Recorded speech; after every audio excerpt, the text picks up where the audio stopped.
Chapter 1, A New Beginning. I never imagined that my career would start like this. For me, this job was not just a new opportunity but also a challenge. Before joining this company, I was full of ideals and expectations about the workplace, believing I would find my own stage here. However, when I truly stepped into the vast sea of the professional world, I realized that the gap between idealism and reality was much wider than I had imagined. This is a multinational corporation, and the external evaluations of it have always been very high. The internal order is impeccable, and the employees' work efficiency is astonishing. As a new employee, I feel both nervous and excited every day, absorbing everything around me like a sponge. Allison, just make some modifications to this report and double-check it before presenting it to the client. Daniel's voice is deep and powerful. He always knows how to make complex matters sound clear and straightforward. I nod, nervously flipping through the report. Okay, Daniel, I'll handle it right away. You're doing great, don't worry, he says, his eyes showing a hint of approval. This warms my heart. Daniel is a senior figure in the company, and many consider him to be an all-capable project manager. Every time I encounter a problem, he is patient in answering and providing clear guidance. When I first started, I knew nothing about the job, and everything seemed a bit foreign. But whenever I was confused, Daniel would always lend a helping hand. Over time, I began to admire him and even developed a bit of affection. However, gradually, I started noticing something. Daniel's secretary, Linda, seemed somewhat distant towards me. Whenever Daniel and I discussed work, Linda would stand by silently, her expression cold. I tried to approach her and start a conversation. Linda, the meeting went quite smoothly today. What do you think? I asked, trying to keep my tone relaxed, hoping she would sense my friendliness. She looked at me briefly and said in a calm tone, the meeting was fine. But I don't have any particular opinions. You can go ahead and get back to work. Her words weren't malicious, but her cold tone made me uncomfortable. After thinking for a while, I suddenly realized that my arrival might have disrupted the balance between her and Daniel. Before I came to the company, Linda had been Daniel's trusted assistant, almost like the person he relied on the most. Now, however, Daniel frequently communicated with me and showed a high level of recognition for my work abilities. This shift might have triggered a sense of insecurity in Linda. Despite this, I didn't intend to let this minor discomfort affect my career. After all, this was just the beginning. Chapter 2, Smooth Development. As time passed, I gradually adapted to the company's rhythm and gained confidence under Daniel's guidance. Daniel is always so calm and rational, and when faced with complex problems, he quickly clarifies his thoughts and gives precise directions. Allison, this part needs further refinement. Show me your initial draft of the modifications. Daniel's tone is always so composed, but there's an invisible strength behind it. While I was busy modifying the report, the company held a general meeting. Vice President Mike's speech left a strong impression on me. He was tall, with a steady demeanor, and his voice carried an unhurried strength, as though he was born to take charge of everything. A few years ago, our company faced an unprecedented crisis. Chairman William was abroad and unable to handle matters promptly. It was Mike's decisive actions that helped the company get through the crisis. The colleagues around me murmured, and I could faintly hear their admiration and praise. It seemed everyone held Mike in high regard. I couldn't help but feel sincere admiration as well. Just as I was lost in thought, Daniel suddenly called me. Allison, come to my office for a moment. His tone was calm, but I could sense an underlying meaning. My heart raced slightly, and when I followed him into the office, Daniel handed me a document. This is the initial plan for the next project. How about joining my project team? I was stunned for a moment, and a wave of excitement rushed through me. Daniel's project team is one of the company's top teams.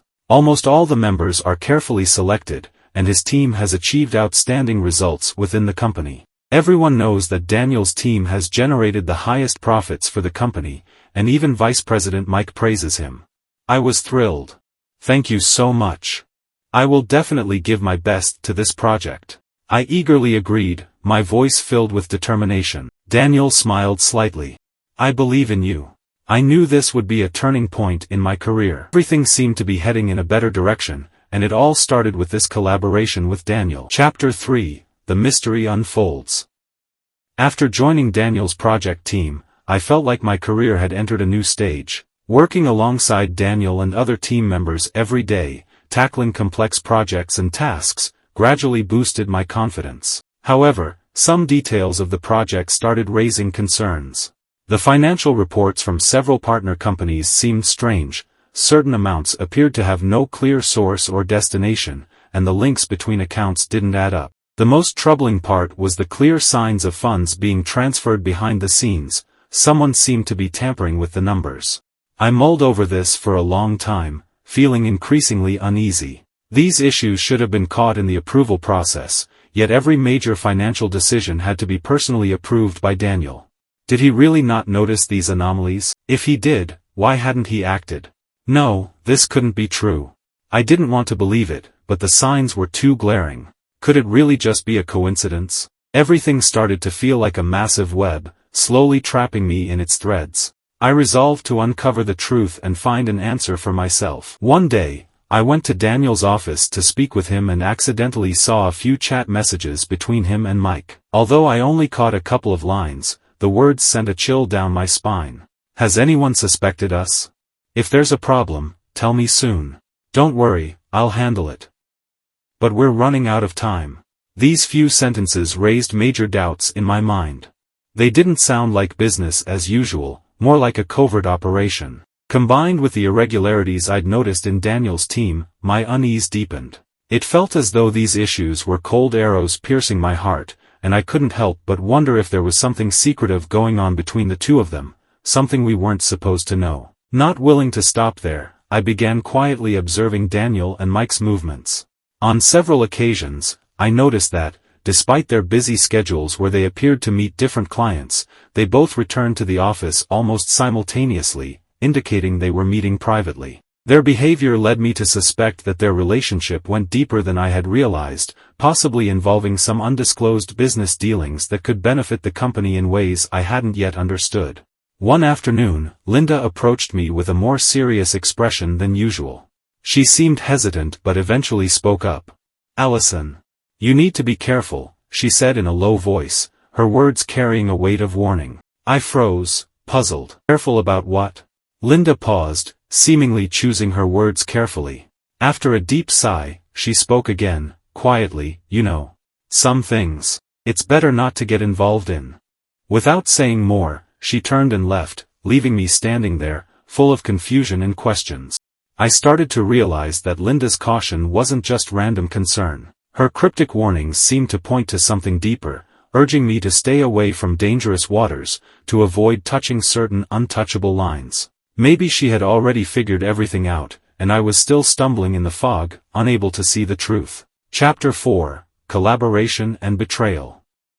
Linda, I've noticed some strange things. There seems to be more going on between Daniel and Mike than meets the eye. Lately, their actions have been making me suspicious, I whispered, glancing around to make sure no one overheard. Linda raised her gaze calmly, but there was a flash of caution and concern in her eyes. "You've noticed it too? It's time I tell you something," she said, pausing before continuing with a note of resignation. "What's going on with Daniel and Mike is far more complicated than you think. I tried to expose them before, but they pushed me out. They control too many resources in the company. Anyone who threatens their interests gets eliminated." My heart sank. Linda wasn't pretending to be ignorant, she'd been quietly observing everything from the shadows. I finally realized she'd never truly turned against me. Instead, she'd been under far more pressure than I'd imagined. "What should we do?" I asked, desperation creeping into my voice. Linda took a deep breath, her voice firm. "We need to work together. I've gathered some information. While it's not enough to fully prove anything, it can give us a clue. We've found that several partner companies have financial issues, and there's some connection between them. But the real controller isn't the owner on paper, it's a woman named Judy. If we can figure out who she really is, we'll uncover the whole truth." "Who is Judy?" I asked, eager for answers. Linda frowned slightly. "I'm not sure yet, but she seems to be the one pulling the strings behind these companies. She's got a hidden agenda. We'll have to start there." In the following days, Linda and I worked closely together, exchanging information and hunting for clues about Judy. Every time we uncovered something new, our nerves grew tighter, like we were getting closer to something explosive. But just when we thought we were close to revealing the truth, fate dealt us a heavy blow. One morning, Linda was summoned to Daniel's office. When she came out, she looked pale, her eyes vacant. She didn't speak to me. Instead, she hurriedly left the office. I stood there, suddenly overcome with a bad feeling. The answer came soon enough. During the afternoon department meeting, Daniel announced a shocking decision. From today, Linda will no longer be part of our team. She failed to fulfill her duties and significantly hindered project progress. We've decided to terminate her employment. The news struck me like lightning. She had been my only ally, the one who had stepped in without hesitation to help me when I needed it most. Now she was gone, silenced, possibly for trying to expose the truth. What did her departure mean? Was this Daniel's retaliation, or had he already realized our plan? Confusion filled my mind as I struggled with the overwhelming sense of loss. Linda was gone, and I was left alone to face an even stronger enemy. That night, after work, I decided to find Linda and see if she was still willing to help. I found her at a corner cafe, sitting alone, her head down. She looked unusually solitary. "Linda, are you okay?" I asked, sitting across from her. Linda looked up, her gaze steady but tinged with sadness. "Allison, don't rush to uncover everything. You know, Daniel is very dangerous. He has a vast network behind him. Getting fired. It's a blow, but maybe it's just the universe giving me a new opportunity." I was taken aback, my emotions heavy. What should I do now? How can I face all of this alone? Linda's voice was calm but firm. "You need to stay calm, pretend to continue working with Daniel, and gather more evidence. Remember, the power is in your hands. Don't let anyone think you're weak." Her words offered some comfort, but my doubts remained. After Linda left, I stood there on the street, staring at the dim streetlights, my emotions in turmoil. Chapter 5, Regrouping. With Linda's guidance, I adjusted my approach. I remained in Daniel's team, pretending to be unaware of the unfolding drama. Daniel relaxed his guard, seemingly thinking I had fully integrated into the team, and he gave me more trust and opportunities. One day, Daniel asked me to attend an important meeting and review some financial reports. "Allison, check these documents once more, and once they're confirmed, send them to the client," he said calmly, his voice measured. I nodded and took the documents. My fingers lightly skimmed over them as my mind raced to figure out how to record the key details without raising suspicion. Despite being careful, I nearly got caught a few times. In the days that followed, Linda continued to supply me with crucial intel. "I've been tracking Mike," she said quietly. "Several times, when he went out, he acted extremely cautious, sometimes even disguising himself. He's meeting with a woman." I froze. "Is it Judy?" Linda nodded. "Yes, I've seen her before. She's a secretary for a political bigwig. On the surface, she's just a low-level staff member, but in reality, she holds vast political influence. As a close aide to a powerful politician, she's the middleman in all these transactions." Linda paused, her voice laced with helplessness. "Mike's relationship with Judy isn't simple. On the surface, Mike is a seasoned VP who controls many resources, but in reality, he's just a tool used by someone else to accumulate wealth." I absorbed this information in silence. Mike wasn't the powerful figure he appeared to be. Instead, he was just a pawn in a larger game orchestrated by political elites. Linda's voice was tinged with frustration. "But their actions are so secretive, we can hardly catch them in the act."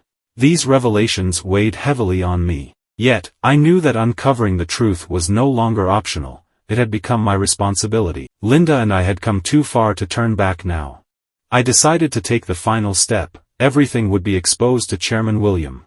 With the shareholders' meeting approaching, I knew this was my chance. William was the only one who could break the conspiracy. I gathered all the evidence, feeling the weight of the truth as I walked into William's office. "William, I have something important to report," I said, my voice more resolute than ever. He looked up, his eyes steady and calm, but with a depth that made me nervous. "Go ahead, Allison." I handed over all the materials I had collected, all the details, without holding anything back. Each document carefully recorded the relationship between Daniel and Mike, Judy's true identity, and even their plan to transfer funds through financial manipulation. I knew these pieces of evidence would be key to uncovering the truth. William remained silent for a long time, carefully going through each document. Next, at the shareholders' meeting, we will expose all of this. The evidence you've collected will be revealed to everyone today. A surge of excitement filled my heart. Finally, the conspiracy would be uncovered. William turned, his gaze resolute. Allison, thank you for everything you've done for the company. It's time for a certain powerful figure to pay the price. Chapter 6, The Truth of the Shareholders' Meeting. In the shareholders' meeting room, the atmosphere was tense to the point of suffocation. I stood by the door, my heart racing, and my hands trembling, almost dropping the files. All the shareholders were discussing the company's future development seriously, and my sudden appearance felt like a bomb, shattering the calm. Ladies and gentlemen, I took a deep breath, forcing myself to remain composed. I have important evidence regarding Mike and Daniel's illegal financial operations. I raised the documents in my hands, meeting the curious and skeptical gazes of the room. The air instantly froze, and all eyes turned to me. I could clearly see Mike's face shift slightly, and Daniel froze, seemingly not expecting such a storm. But I didn't back down. I presented all the evidence I had gathered, meticulously explaining the process of financial transfers, how false accounts were used to cover up the movement of funds, and directly pointing to the crimes of Mike and Daniel. These documents prove your guilt, I said to Mike and Daniel, my voice firm. You have been secretly transferring company funds to unidentified accounts and even manipulating several external companies. All of this has been documented. Your dealings are harming the company's interests, and you must be held accountable. Mike's expression changed, and he sneered, immediately turning to the shareholder. Ladies and gentlemen, I must clarify that Allison has clearly been misled. None of these accusations are based on solid evidence. The documents she presented are unreliable. It's possible she misunderstood the data. His voice was low and threatening. Clearly, this is a misunderstanding. Daniel, seeing this, quickly stepped forward to add, I had no idea. Allison is just a new employee. Her judgment and experience are clearly insufficient. The scene descended into chaos. Mike's words carried authority, and he seemed to try to shift the blame entirely onto Daniel, even implying that I was just a misleader. His gaze was cold, as if everything was under his control. Daniel, too, seized the opportunity to absolve himself of responsibility. Then, William spoke up. Meeting adjourned. Daniel, effective immediately, you are suspended pending investigation. His tone was unwavering, but the coldness in his eyes was impossible to ignore. Everyone turned to him, awaiting further instructions. But at that moment, William's gaze swept over me, hesitating for a moment before speaking. Allison, leave immediately. The words hit me like a thunderbolt. My mind went blank, unable to comprehend why he would make such a decision. Why you? You're firing me? I couldn't help but ask, disbelief written all over my face. William's gaze remained calm, even carrying a trace of coldness. I've made my decision, he said. Pack your things and leave immediately. A wave of dizziness hit me, and my legs almost gave way. My mind was a blur. William, the person who had once encouraged me when I was most confused, the one who had placed his trust in me, had now turned his back on me after I exposed the truth. Once all the shareholders left the meeting room, I walked up to William, my voice barely above a whisper. Why? Why are you doing this to me? William turned around, his gaze cold as he glanced at me. You were nothing but a pawn I used to suppress Mike's behind-the-scenes forces, he said icily. Linda had already discovered everything. As a secretary, how could she gather so much valuable information? She was just my informant, helping me take down Mike. As for you, I thank you for your impulsiveness today. It allowed me to reprimand Mike in front of the shareholders. While it won't shake their foundation, at least it will slow down their illicit activities a little. My heart felt as if it had been struck by a heavy blow. All the trust, all the reliance I had placed in him, shattered in an instant. You knew all along. William didn't answer. He merely glanced at me coldly, his eyes emotionless. Now, you can go to HR and collect an extra month's salary, then pack your things and leave. The words leave echoed in my ears, like heavy hammers striking my heart. I stood there, feeling as though the whole world was spinning. The ground beneath my feet no longer felt real. I no longer had the strength to ask further. I lowered my head and slowly walked towards the door, my mind filled with confusion and bewilderment. I had tried so hard to believe that everything I had done was for the sake of exposing the truth, but now it had turned into me being used as a tool. I felt as though I had been heartlessly cast aside in the professional world. I didn't look back. I simply left the meeting room in silence.